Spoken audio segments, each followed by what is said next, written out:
Now for business updates across the African continent, Rutus Odiri is here with us. Our dependable Rutus Afolabi Odiri. Good morning, Doctor. Good morning, You got the Yoruba name. Of course, yes. Of his business. Duly noted. Well, we're actually starting globally. The tech stocks, they weighed down on the Asian markets following what we saw on the NASDAQ in the US because basically, and we can bring this in, semiconductor stocks, basically, supply chain issues have been hitting a number of chip manufacturers. So AMD announced basically a forecast, profit warning, saying that chip demand basically is falling due to a slowdown in shipments of personal computers. So it looks like the pandemic boost that aided the ordering of a lot of, or shipment of a lot of personal computers for people who wanted to work from home and learn from home, do a number of things. That seems to be waning. Samsung also recorded a third quarter profit decline, also on the supply chain issues, also following the matter with chips. And it's not just these two. Micron Technologies, Nvidia, Intel, all of them have been facing these same headwinds. To the US, the White House says that it is mulling a response to OPEC Plus decision to cut their output by 2 million barrels per day. They've accused them of aiding Russia by cutting supply, trying to support prices, which essentially will fund the war in Ukraine.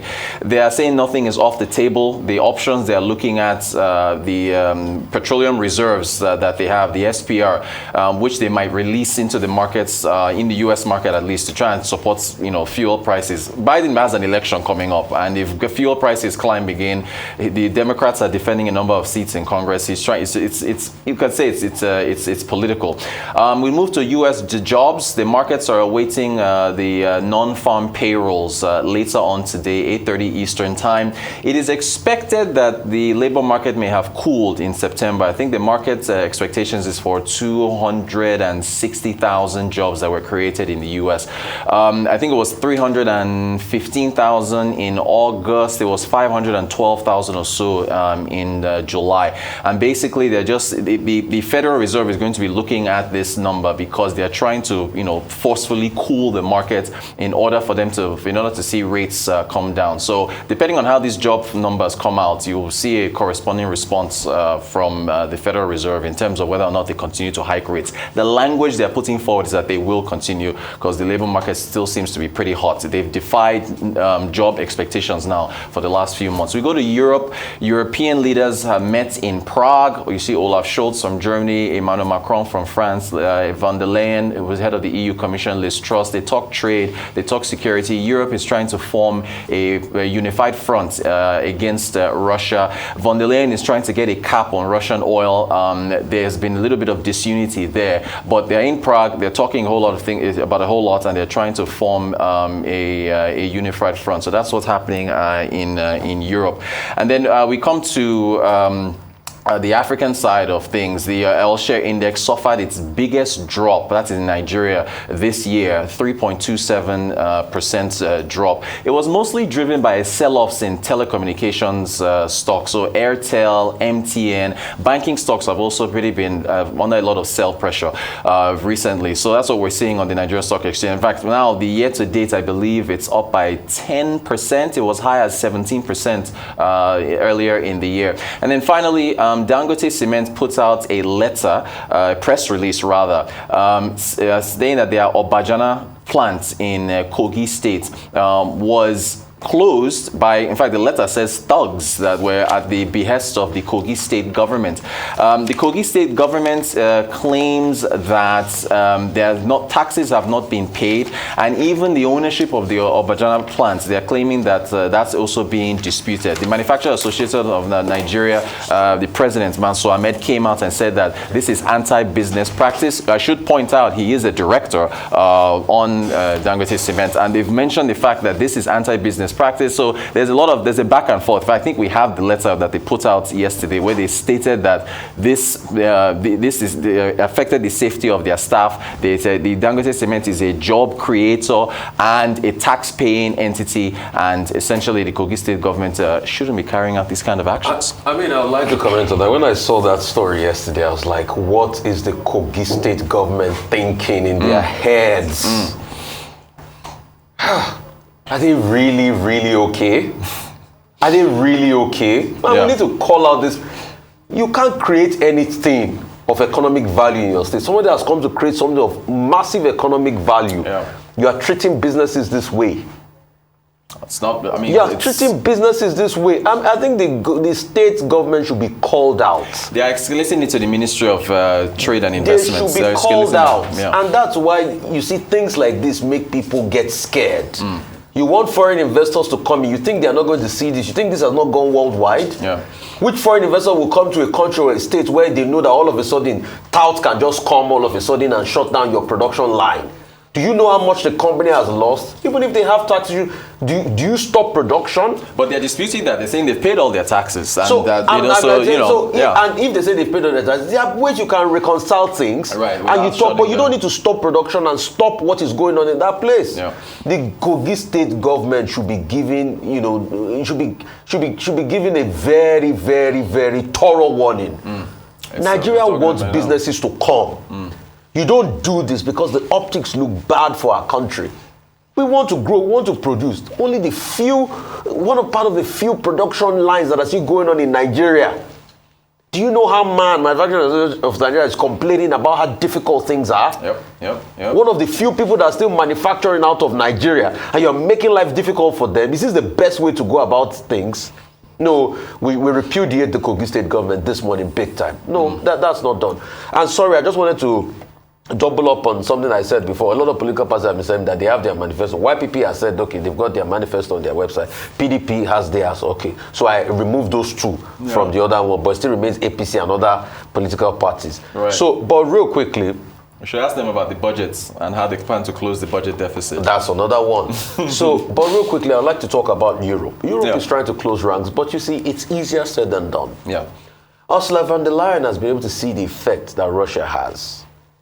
And the other suppliers have not come up strong for them. The likes of Norway and the likes, other people that are turning on gas. Yeah, they've ramped up production and the likes, but they are not coming up strong for them.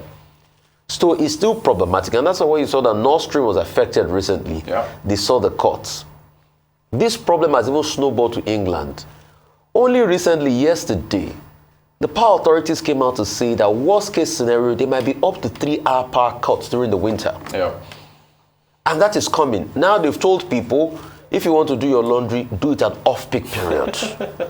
Because the crisis is out there and they didn't envisage that this was going to happen. So as they're having a united front against Putin, I think what Europe should also be thinking is, should be the future of sustainable energy devoid of Russia. And that's why you see Russia has been able to win the game. So countries like Hungary cannot even dare fight Russia in the first place because they are fully dependent on Russia. Most of their refineries can only even refine Russian blend. So we should be careful, and Europe should be careful, and Europe also should understand their far-reaching implications. So it should think of its future. And amidst all of this, inflation is also setting into the Eurozone. Oh, of course. Okay, yesterday, I raised the issue of the Dangote cement factory in Obajana and the assault on it by the Kogi State House of Assembly and the Kogi State government. So it's good you've brought it up now. So I'm going to take a few minutes to comment further on it.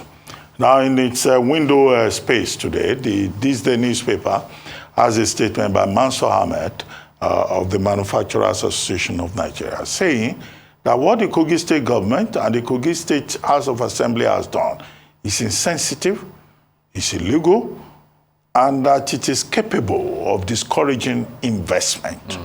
And I think that Mansour Ahmed, struck all the right notes in this regard.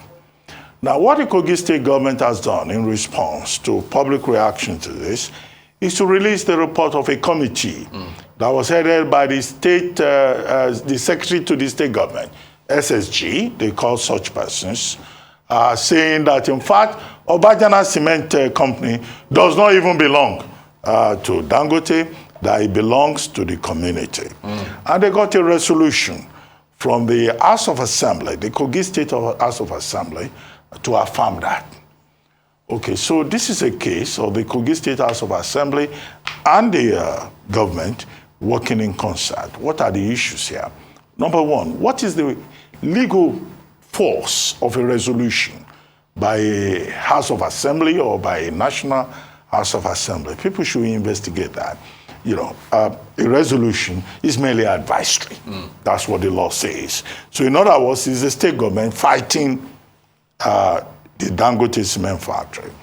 Now we're told also that part of the decision is to revoke 7 certificates of occupancy given to the Dangote cement factory. Okay? Yeah, okay. On what basis is the state government revoking these certificates of advisory? The Dangote cement factory has been in Obajana since 2002. Yep. The original certificates of occupancy were issued in 2002. Further, those certificates of occupancy were reaffirmed in 2003. And now, 19 years later, the same state government is saying, oh, those certificates of occupancy, they don't know how Dangote got them. So you now see a very difficult situation that we're faced with.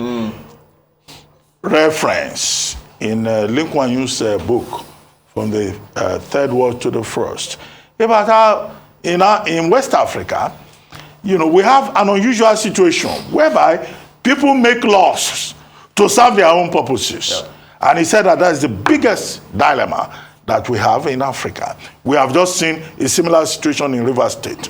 I hope that subject will come up later so that we can comment on it in extenso.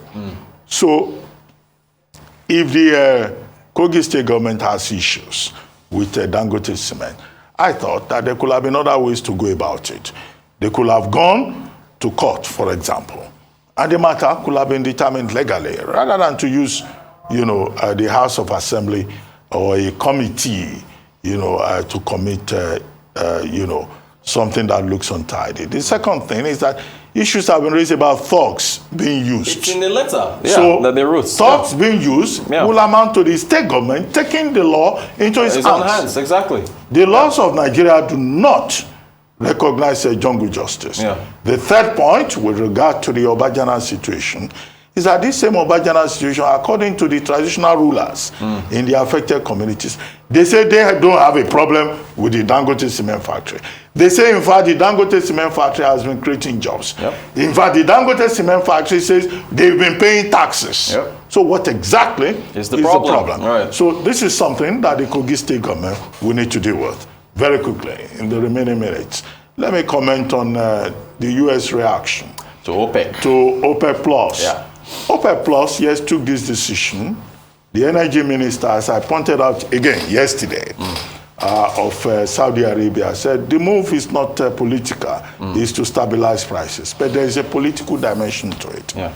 The U.S. had, visited Saudi Arabia 3 months ago, President Biden going there. What he wanted was, for production to be improved. Yeah. Okay? But as I said yesterday, the meeting taking this decision took about 30 minutes. OPEC Plus decided that, look, we're going to cut production by 2 million barrels. Now, the analysts have told us that it won't even be 2 million barrels. Countries like Nigeria are not even capable of meeting their production quota. Yeah. But the major problem is that with galloping inflation in the West, okay, this is going to add more hardship, right, to Western countries. At the pump stations, you have to pay more for fuel. So the USA is disappointing, yes. Because the politics of it is that this could affect Joe Biden's fortunes, as you pointed out, in the mid-November elections. So what can they do?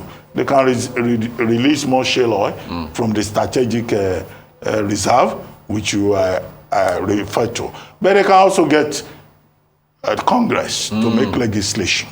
NOPEC. Yeah, to give them powers, to sue OPEC Plus but US suing OPEC Plus. So what is going to come out of that? Right. I don't see what's going to come out of that. Okay, two other issues quickly as I round up. Twitter is saying, look, Elon Musk is wasting his time. Yeah. They want the case to go on. Yeah. You know, Elon Musk says, no, he doesn't want a case anymore.